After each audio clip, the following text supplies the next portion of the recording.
Welcome back to the podcast. And today, we got some topics to talk about. First of all, I think we can start off with our brackets. Not so good. The worst For the most pick'ems part. of all time. I think They're not we. that bad yet.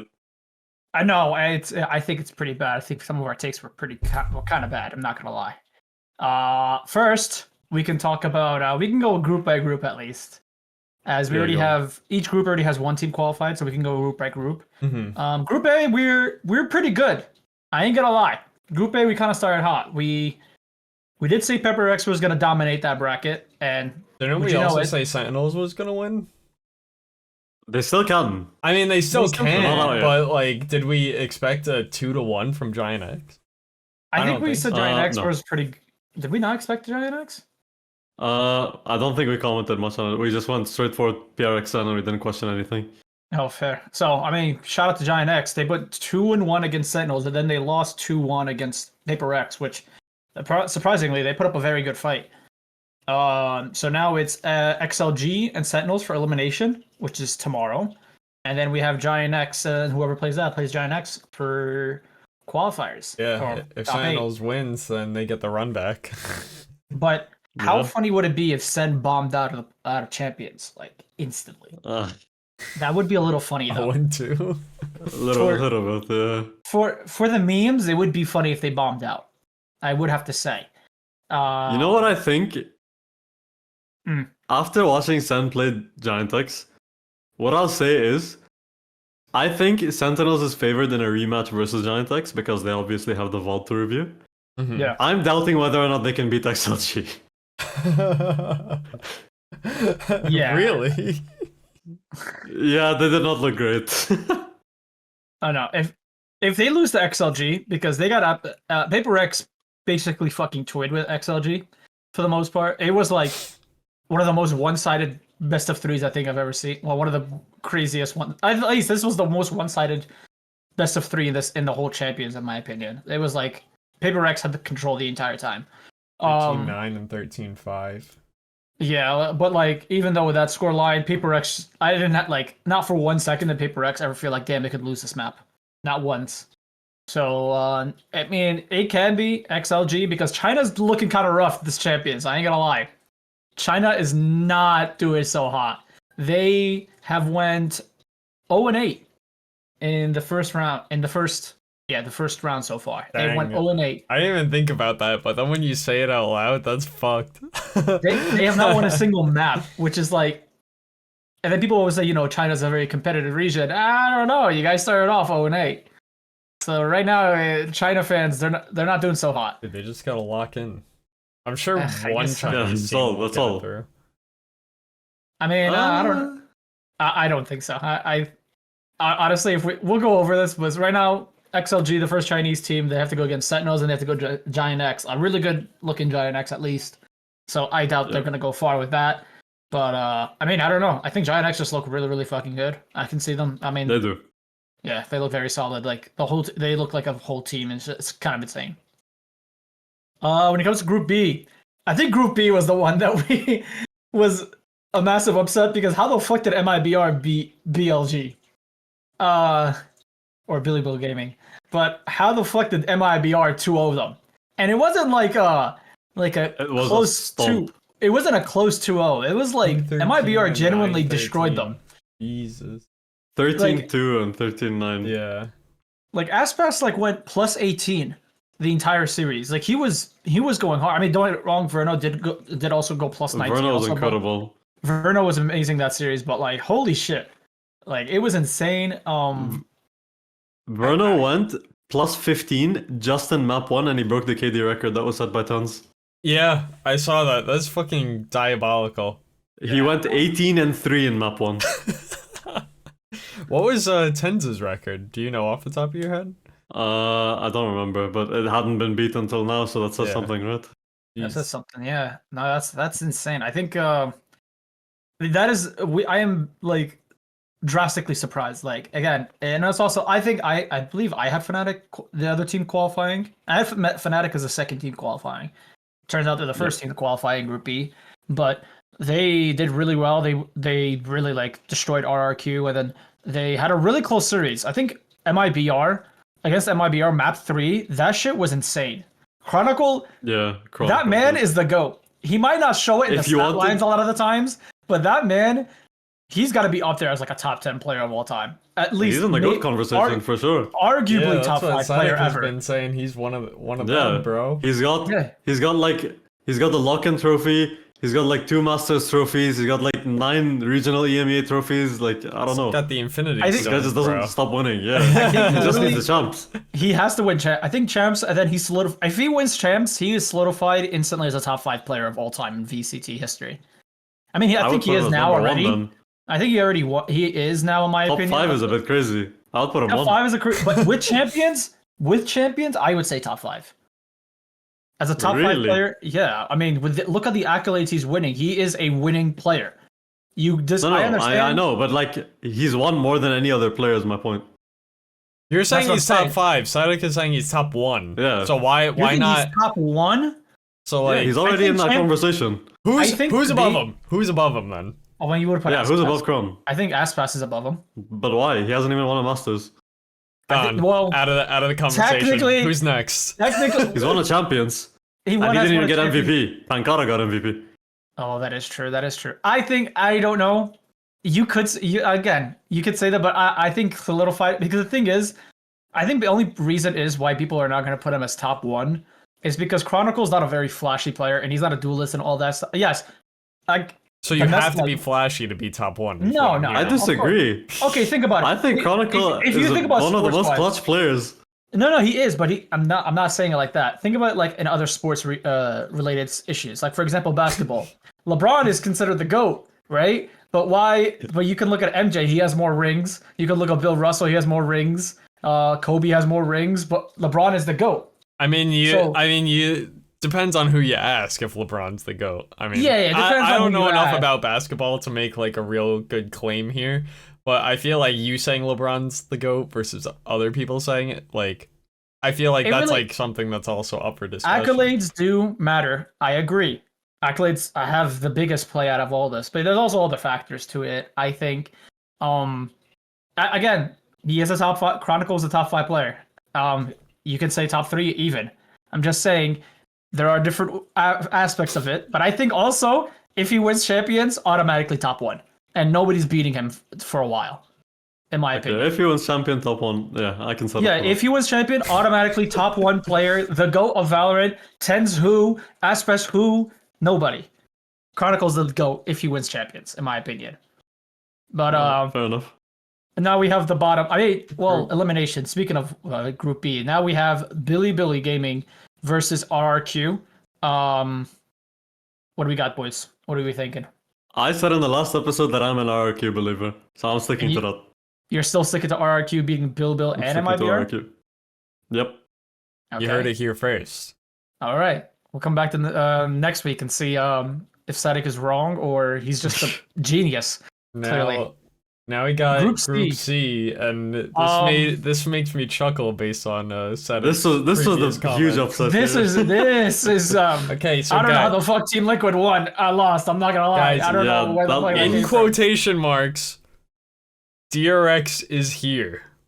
And they made that very and now clear. they're here, They bro. made it very They're clear. fucking here. They're here. Oh yeah, it's actually insane. I mean, we had an NRG qualifying because Odin meta. So NRG, surprise, they did qualify pretty good. Although they didn't use Odins that much, to be honest. Mara was shooting. He was using a real gun. Yeah, it's a real gun. They're actually aiming at heads. Oh my god. So, Okay. but still, NRG looked really solid again. They look very I think they easily look like the best, one of the best. I mean, they have a real shot. Champions alone, they look like it really looks like it's up in the air.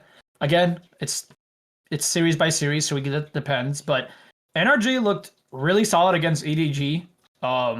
It was pretty close. Map 1 was a 4x overtime, so that was insane. But then Corrode was 13-11. They won that. Again, EDG did put up a good fight.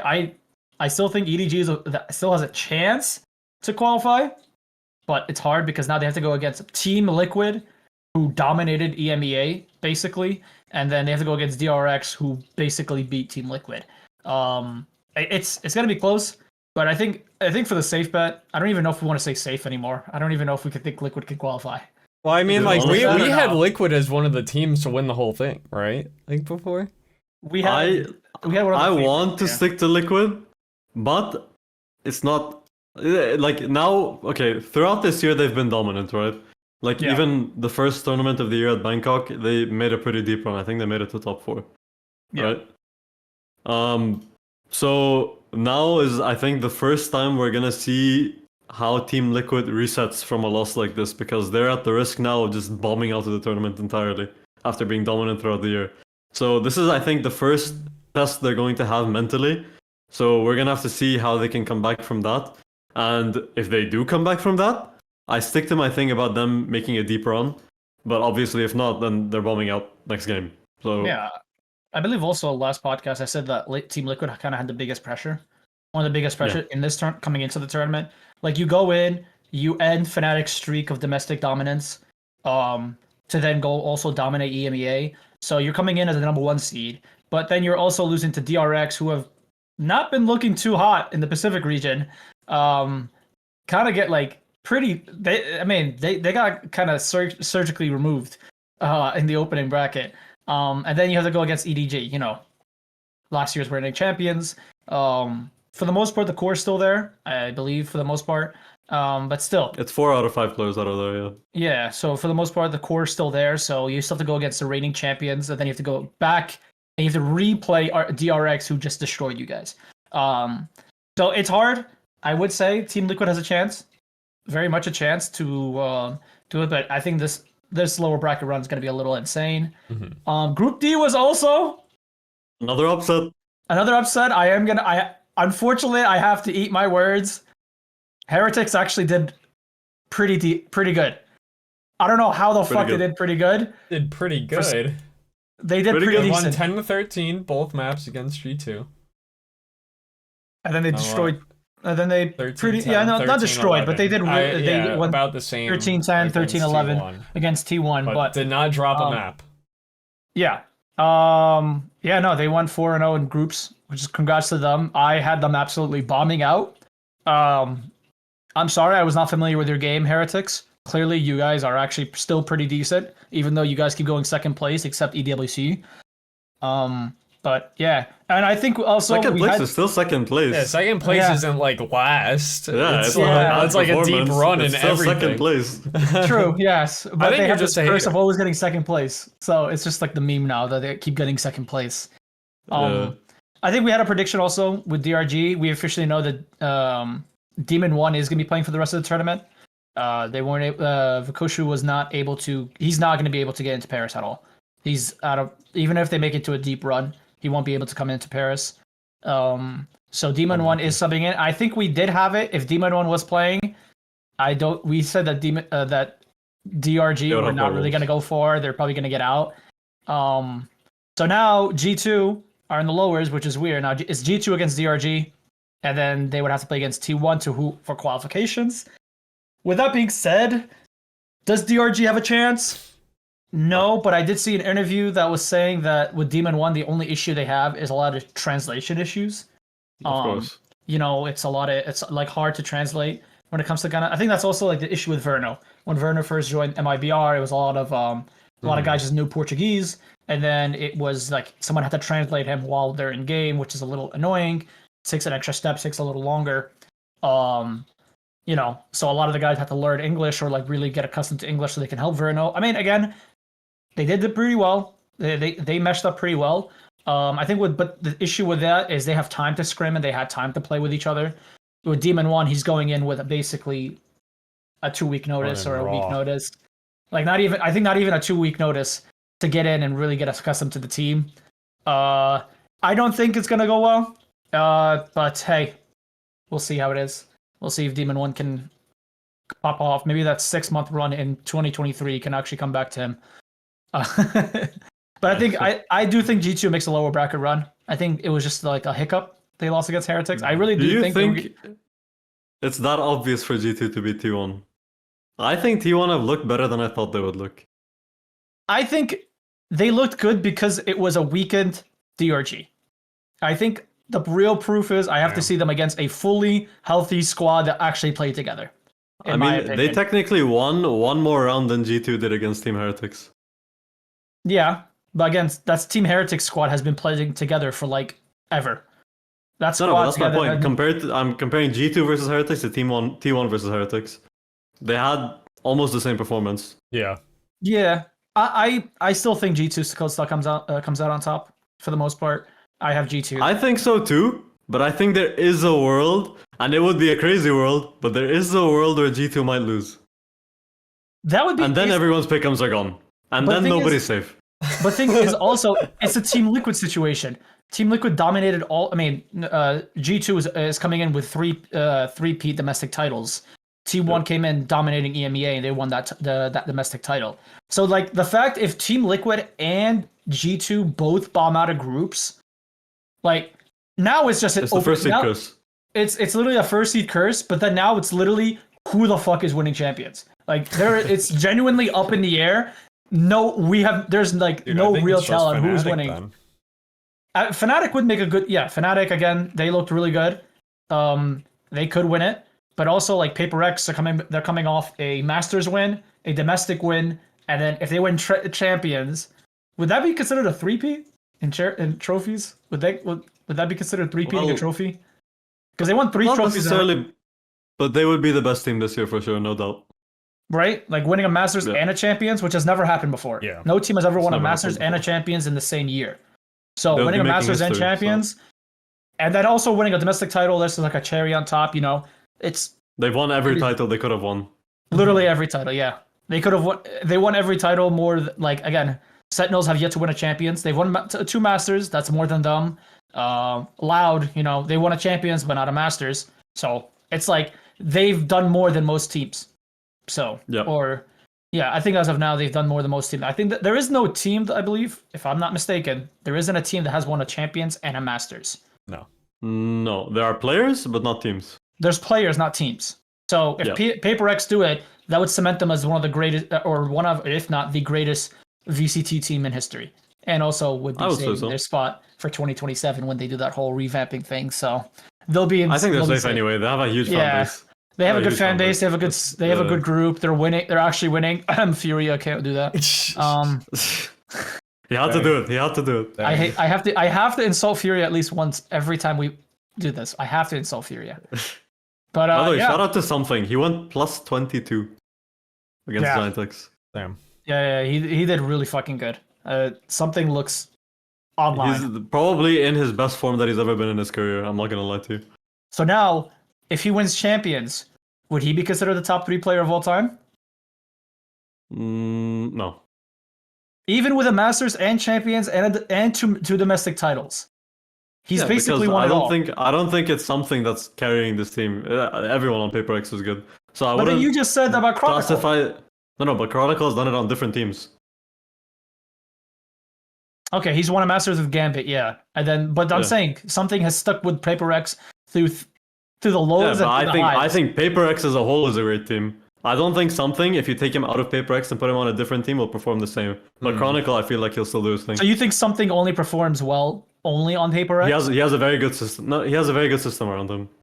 Okay. All right. Yeah. But if you put Chronicle on any other team, they're like a fucking machine. Yeah. Yeah, but if you put Chronicle on another team, he's gonna make that team better, is what you're saying. Yeah. Okay. So what would we consider as the GOAT? Is it GOAT like you could put that player on any team and that instantly become better? Yeah. Are we deciding on what? It has to be a definitive, it has to be an upgrade to a team to have that player in. Yeah, I mean, for example, Demon 1, Champs MVP 2023. He gets put onto NRG, not the same performance. Can we agree? Yeah, and then you put him on Leviathan, he did even worse. Yeah, exactly. So if you can replicate your performance across different teams and different rosters, I think that's what makes you a GOAT player. I think Aspas has done it. Yeah, Aspas looked good on Loud. Aspas looked good on Leviathan. And sure, he has had a bad year on MIBR, but now he's looking better. So clearly there is something he brings to a team. Yeah, like with that, one thing about Aspas is he will always get your team into an international event. He will qualify your Yeah. team for an international event. He will, at least, I don't know, he's not going to win it all the time, but he will get you to a Masters. He will get you to a Champions. He'll get you there. Yeah. You might not win, but he'll get you there. So, So that's the thing. So I don't think that. Well, don't get me wrong. I rate something very highly, and his mechanical skill, you can't question it. But would he have the same impact on another team? Firstly, we don't know. Secondly, I don't think so. I would agree. Yeah. I mean, but again, we'll see. I think, by next week, group stage should all be completed. We can finally then we'll start doing our pick'ems for playoffs. And then with that being said, that's our VCT portion of the podcast. And now we got interesting news, funny news. I get to be a hater today. This one's more personal, but I think you guys can understand, or you guys can also still feel the pain of this. Gearbox, or we'll say the CEO of Gearbox, does not know how computers work. The CEO of $1 billion company does not know how computers work. I don't think he knows how fucking anything works, honestly. Yeah. So if you guys... That guy makes me angry. Oh, no. So if you guys don't know, Randy Pitchford is the CEO of Gearbox. Gearbox is the ones that made Borderlands, the whole Borderlands series.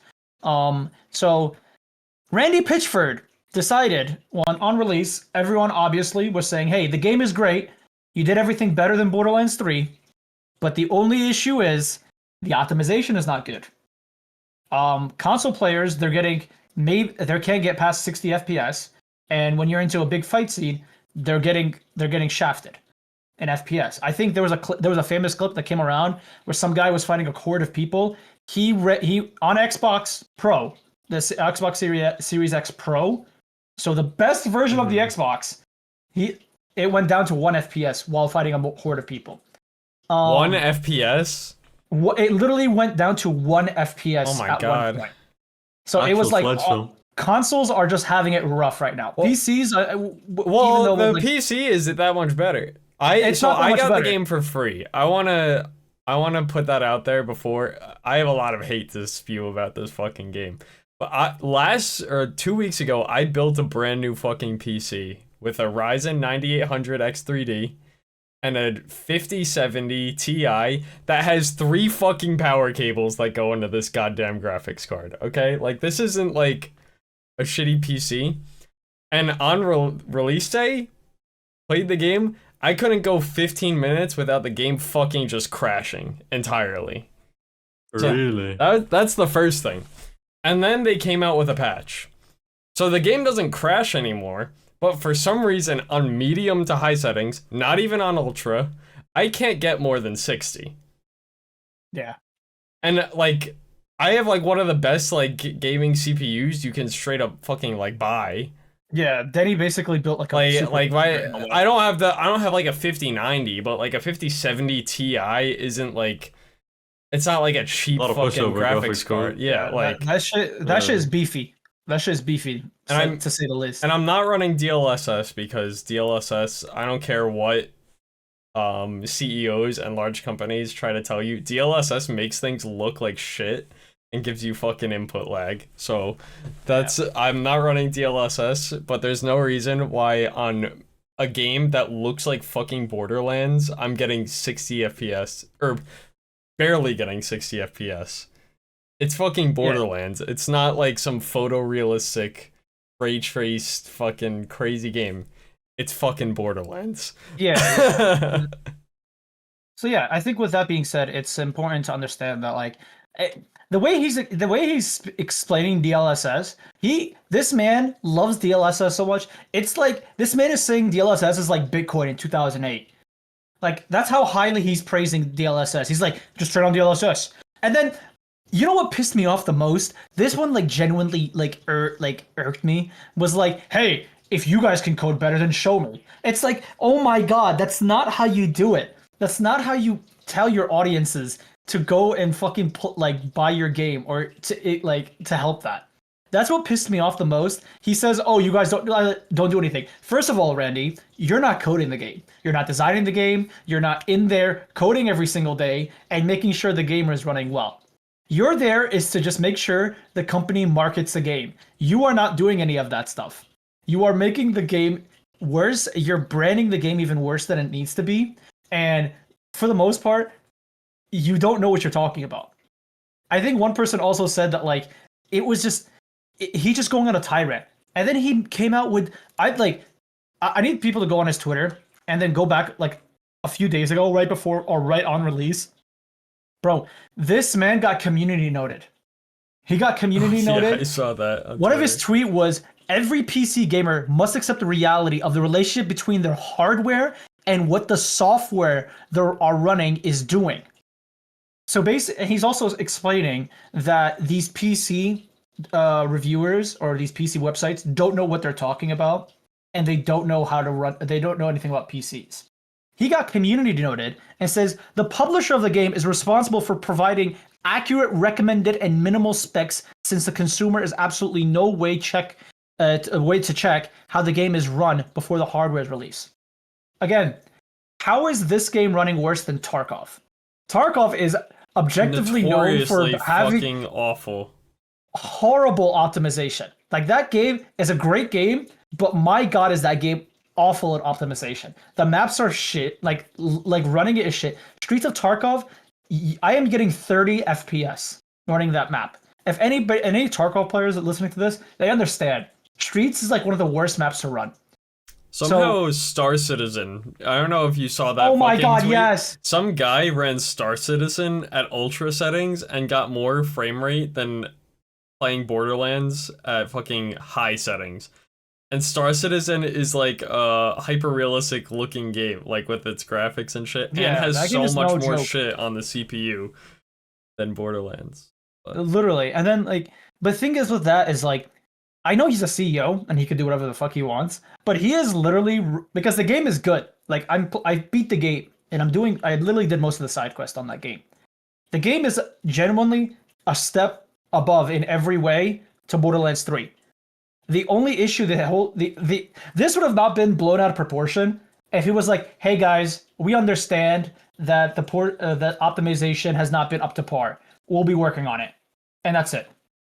If all they did was, "Hey, we're sorry, we're fixing it," no, this would have not been blown out of proportion, right? nah, this guy thinks of like whatever the thing he could say that would make people the most angry, and then that's what he tweets. Like, yeah, it's like absurd. And then thankfully today, or yesterday, Borderlands came out and tweeted saying, "Hey, thank you for buying the game. It was a huge success."